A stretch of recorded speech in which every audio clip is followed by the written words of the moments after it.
setan tidak bisa menggoda orang yang ikhlas. Maka benteng ghaib itu adalah ikhlas.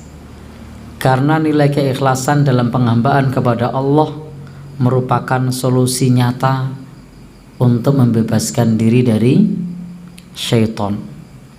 Setan sendiri telah mengakui di dalam Al-Quran, Allah menyebutkan bagaimana setan mengakui kelemahannya, yakni kepada orang yang ikhlas.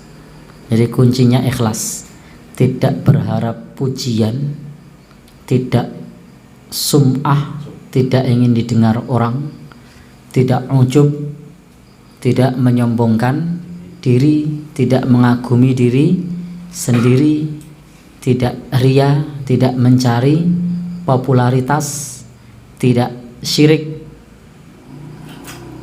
Dan ini adalah berupaya semata-mata ikhlas karena Allah. Ini tampaknya mudah tapi susah untuk mengamalkannya. Bagaimana kita ketika beramal semata-mata karena Allah, tidak silau oleh pujian, oleh popularitas, tidak pula ingin dinilai oleh manusia. Setan telah berkata, Rabbi bima aqwaitani la uzayyinanna lahum fil ard wa la uqwiyannahum ajma'in. Wahai Allah, Engkau telah memutuskan bahwa aku sesat, pasti aku akan menjadikan mereka memandang baik perbuatan maksiat di muka bumi, dan pasti aku akan menyesatkan mereka semuanya. Jadi di sini wa la uqwiyannahum ajma'in, semua akan disesatkan, illa, kecuali. Jadi setan mengatakan kecuali. Ini setannya yang mengatakan, bukan setan bieh-bieh. Tahu setan bieh-bieh ya? Bukan setan sembarangan. Tapi di sini iblis, ketuanya, dedengkotnya, sesepuhnya yang mengatakan. Jadi bahasa kita sesepuhnya. Kalau bahasa apa ini? Dedengkot ya. Dedengkotnya setan menika iblis yang mengatakan illa ibadaka minhumul mukhlasin, kecuali hambamu yang ikhlas. Al-Hijr 39 sampai 40. Jadi di sini dikecualikan hamba Allah yang ikhlas. Surat Al-Hijr ayat 39 dan ayat 40.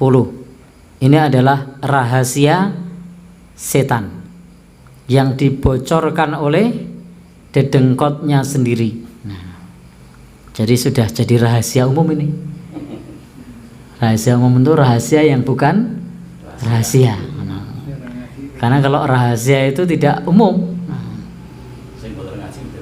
Oh ya, sih mboten ngaji mboten reti ya.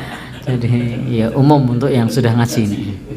Rahasia umum bahwasanya setan itu tidak bisa menggoda, tidak bisa mengganggu yang ikhlas.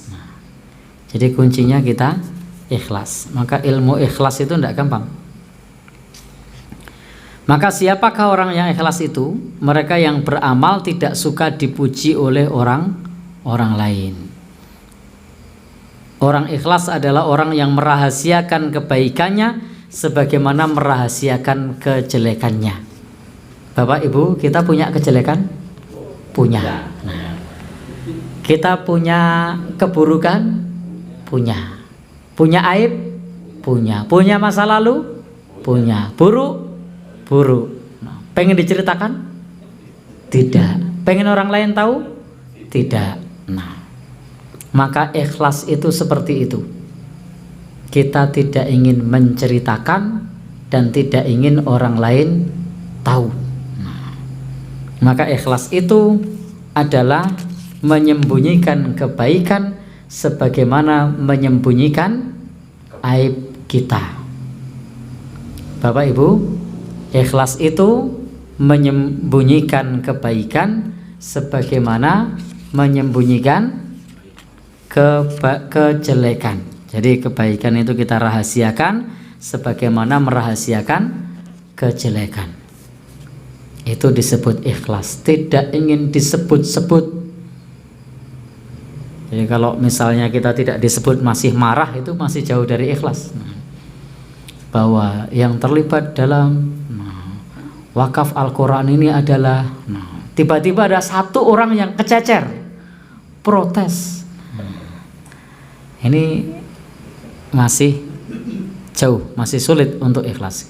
Justru tidak disebut itu alhamdulillah, diselamatkan oleh Allah. Tapi kan kadang berpikirnya tidak gitu, tidak menghargai orang lain. Wes melu cawe-cawe ora diwongke dan seterusnya. Jadi merahasiakan, biarlah Allah yang menilai, tidak mengharapkan penilaian manusia. Ikhlas itu adalah semua gerak-gerik dan diamnya seseorang hanya untuk Allah Subhanahu wa ta'ala, bukan untuk yang lain.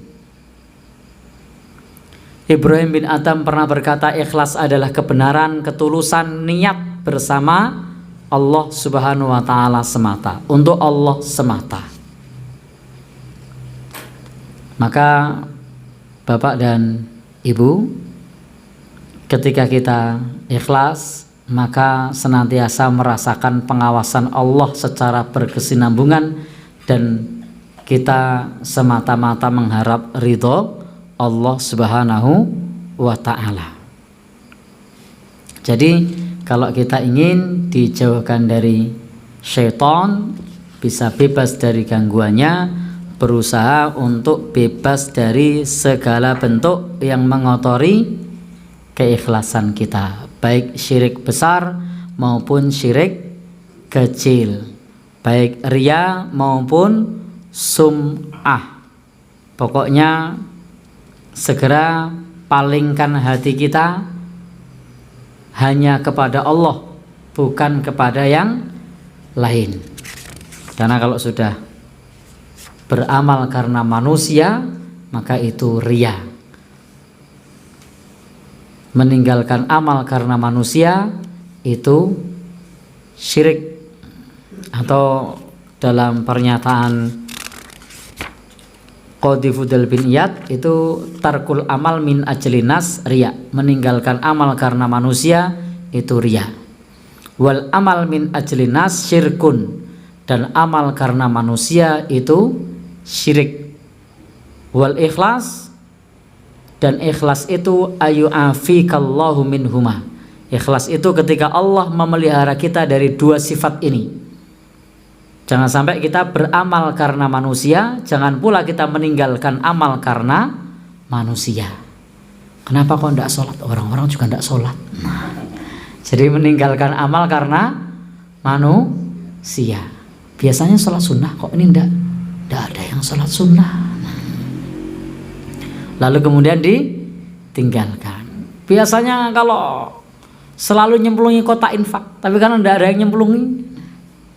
Lalu juga tidak nyemplungi karena manusia. Maka hendaknya kita melakukan karena Allah, selamat dari dua hal ini.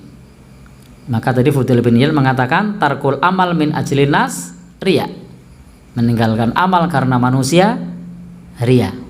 Wal amal min ajlinas syirkun, dan beramal karena manusia syirik.